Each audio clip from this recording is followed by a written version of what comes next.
All right, today we're here on another Mustang interview with Coach Kellam, the head coach for the St. Rita soccer team. Thanks for coming today, Coach. Thanks for having me. Got a couple questions here for you. First off, congrats on the Augustinian Cup versus Providence. 5-4 double overtime shootout. Yep. What was the intensity of that situation like? It's a playoff type atmosphere, especially when you're playing against a rival such as Providence and so much on the line. It's a big game. Yeah. Who scored the last goal of that game?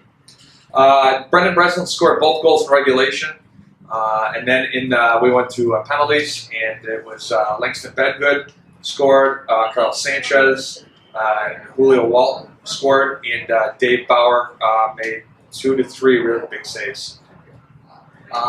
And I understand you're a graduate of St. Rita. I am, class of 92. 92, okay. Do you have any, did you learn any skills that you kind of went over and brought those to coaching here? You know, I made a lot. I came here with a lot of good friends that I'm still good friends with that I grew up with, and it's a lot of teamwork and the brotherhood that you need to get through big games. So, any big changes that have occurred since your time then versus now with the soccer team? Yeah, this locker room has been built within the last several years. Coach McCarthy and myself, with the help of the past several varsity teams, fundraising, and a lot of help from alumni.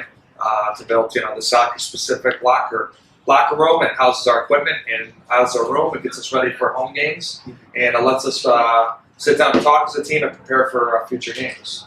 So I understand you're the co-head coach with McCarthy. How do you guys work together as far as the younger players versus the older players?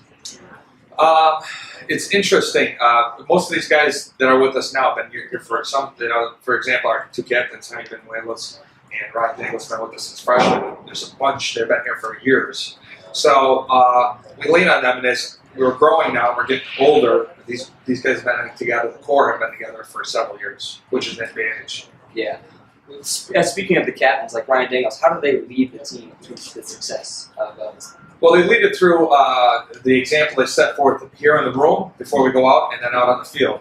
And they're real good communicators, and I think that's big when you're looking for leaders and how people communicate to each other, to express the message when you're up or down, and especially in tough games especially against Providence. These guys, they really buckled down and led us through a real tough battle, and we came out on top. All right, so you came in with some wins, winning streak this season. Then you had some losses and came back in for another winning streak, winning the Augustinian Cup. Did you make any adjustments in there to go back into the winning streak? We lost a tough game that we felt we should have won, and it took a little while to get over that. And then we weren't playing too bad. We made some tactical changes and tinkered with some stuff after we had a significant injury with Kenya Sumner tearing his ACL in his out for the year, which is a horrible injury for him. But he's a leader and well-liked guy in the team, so it takes a little bit of a toll on the group.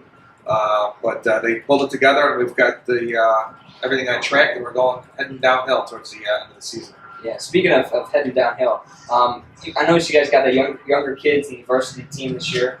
What's that like for the future of the team? It's a very positive sign for the program, because you have guys that are going to have as juniors 3 years of varsity experience if they've been playing for varsity since they were freshmen or sophomores. So you're getting an extra year of eligibility on them at the varsity level, but it's more experience, which will bode well for the future. Thanks again, Coach Kellam, for joining me in the Mustang interview. Good luck tomorrow against Montini. Thanks for having me. Yeah, thank you.